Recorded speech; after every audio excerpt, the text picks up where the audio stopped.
Shri Venkateswara gold తాకట్టులో ఉన్న మీ బంగారాన్ని విడిపించి కొనబడును.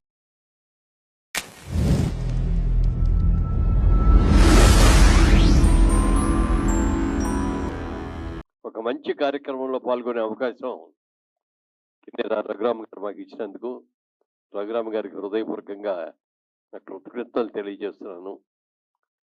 ఈ రోజున సూర్యకాంతమ్మ గారి శత జయంతి ఉత్సవాల్లో చివరి రోజుగా ఈ కార్యక్రమం పెట్టడం, వారి పేరు మీద ఈ అవార్డుని బ్రహ్మానందం గారికి ఇవ్వటం రెండు కూడా అద్భుతంగా ఉన్నాయి.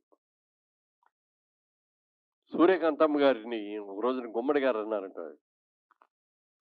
నీ పేరు ఆంధ్రదేశంలో అందరూ పెట్టుకోవడం మానేశారే, ఎంత మంచి పేరు, ఇంత మంచి పేరుని పెట్టుకోకుండా చేసేసా, ఎవరు కూడా సూర్యకాంతం అని పెట్టలేదు అని చెప్పి. అలాగే నేను ఎక్కువ సినిమాలు ఆవిడతో కలిసి చేయలేదు, కానీ ఒక 2-3 సినిమాల్లో చేసే అవకాశం అదృష్టం నాకు కలిగింది. ఎంత ప్రేమగా పిలుస్తారో చెప్పడానికి లేదు ఆవిడ.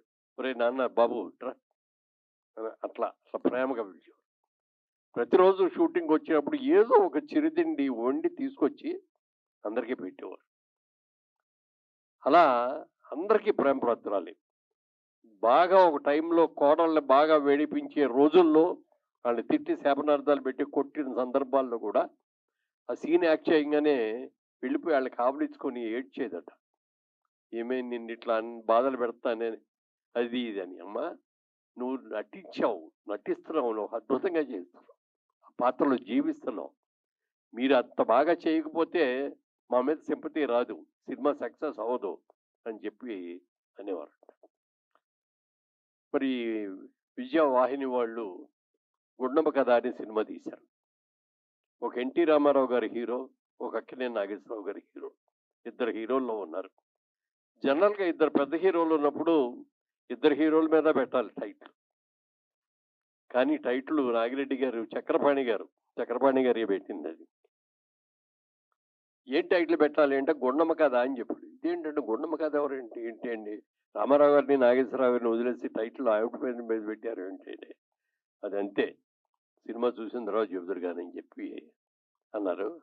ఆ గుండమ్మ కథ అనేది ఎంత పెద్ద హిట్ అయిపోయిందో చెప్పడానికి లేదు. అదే సినిమాని మళ్ళీ తీయాలని బాలకృష్ణ గారేమో ఎన్టీ రామారావు గారి క్యారెక్టరు, నాగేశ్వరరావు గారి క్యారెక్టర్ ఏమో నాగార్జున గారు చేస్తే బాగుంటుంది అని చెప్పి ఇద్దరిని డైలీ డేట్లు అడిగారు. ఇద్దరు ఇవ్వడానికి సిద్ధపడ్డారు. అయితే ఇద్దరు ఒకటే ప్రశ్న చేశారు, గుండమ్మ ఎవరితో వేయిస్తున్నారు చెప్పండి, అది మీరు కరెక్ట్గా నాకు చెప్పేటడితే మీ ఇద్దరం డేట్లు ఇచ్చేస్తామని చెప్పి అన్నారు. ఎంత ఎతికినా కనపడలా. నో బడీ రీప్లేస్ సూర్యకాంతమ్మ గారు.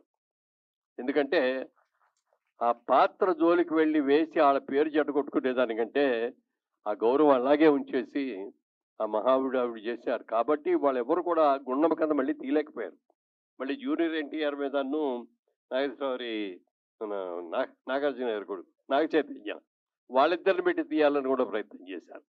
అప్పుడు అదే ప్రశ్న, సూర్యకాంత్ గుండమ్మ గారి కథ ఎవరు వేయాలి, ఎవరు వేయలేరు. అలాంటి మహానటి కేవలం గద్దర్ క్యారెక్టర్లు అత్త క్యారెక్టర్లే కాకుండా చాలా సాత్విక మంచి భార్యగా, ఎంతో ఉమ్మడి కుటుంబంలో పెద్ద వాళ్ళందరినీ కూడా చూసుకునేటటువంటి ఒక మంచి క్యారెక్టర్ కూడా అద్భుతంగా చేశారు ఆయన. కామెడీ తెలియకుండా ఆవిడ మనందరం నవ్వుతా కామెడీ చేస్తాం.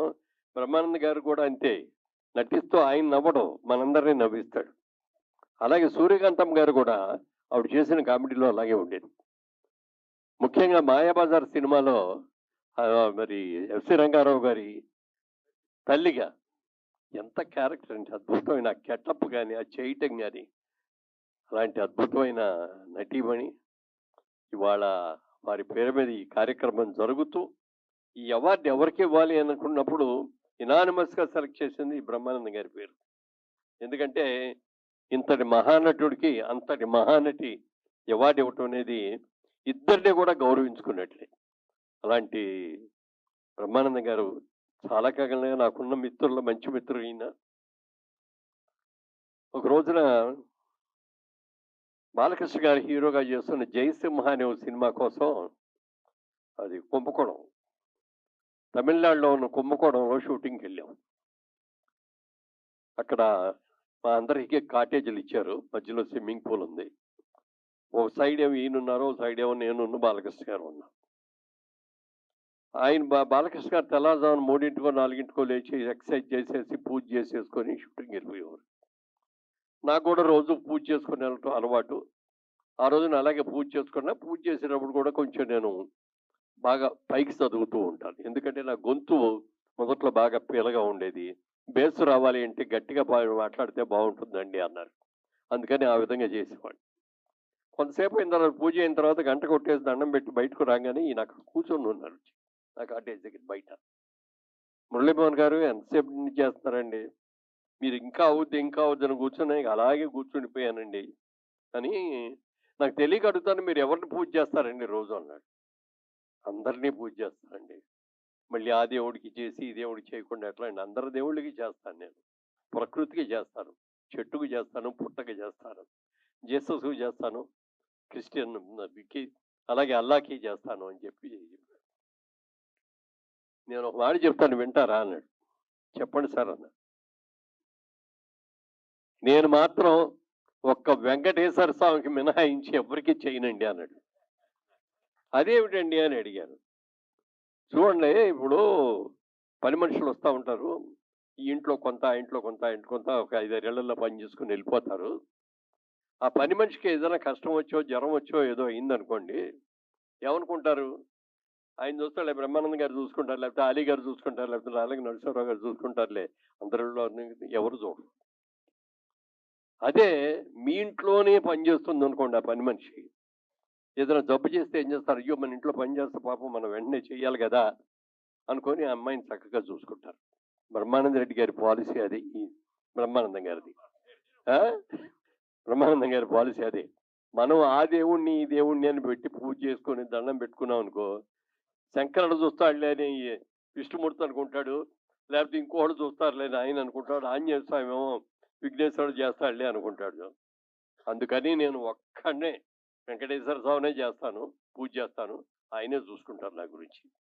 ఒకవేళ ఎక్కడన్నా ఏదైనా గుడికి తీసుకెళ్ళి దండం పెట్టుకోండి అంటే, దండం పెట్టుకునేటప్పుడు కూడా అది ఏ గుడి అయినా సరే, ఏ దేవుడు అయినా సరే, నా కళ్ళకి వెంకటేశ్వర స్వామి కనపడతాడు, వెంకటేశ్వర స్వామినే తలుచుకుని పెళ్లి చేసుకుంటాడు. అలాంటి మహనీయుడండి. ఎన్ని మంచి క్యారెక్టర్లు చేశారు, ఎంత ప్రాణప్రతిష్ఠ చేశారు. మొన్న చేసింది క్యారెక్టర్ అది రంగమార్తాండ. రంగమార్తాండలో ఆ క్యారెక్టర్ చూసిన తర్వాత బాబా బాబా చెప్పడానికి వీళ్ళది. ఆర్టిస్ట్ అంటే అది కామెడీ. న్యాయంగా అంత సీరియస్ క్యారెక్టర్ ఏ కమెడియన్కి ఇవ్వరు, ఎందుకంటే అది సరిగ్గా పండకపోతే అబాస్పాలైపోతుందని. కానీ ఆయన చేశాడు మహానుభావుడు. ఎక్సలెంట్ అంటే ఎక్సలెంట్ అండి ఆ క్యారెక్టర్. అలాంటి మంచి వ్యక్తి, తర్వాత బాగా చదువుకున్న వ్యక్తి, అద్భుతంగా మాట్లాడగలిగిన వ్యక్తి, తర్వాత చిత్రలేఖనం. వెంకటేశ్వర స్వామి ఫోటో వేశారు ఆయన, ఎంత అద్భుతంగా ఉంటుందో చెప్పడానికి లేదు. అలాంటి చిత్రకారుడు, ఇంత మంచి మనిషి, వారికి ఈ రోజున ఈ అవార్డు ఇవ్వటం చాలా చాలా చాలా సంతోషంగా ఉంది.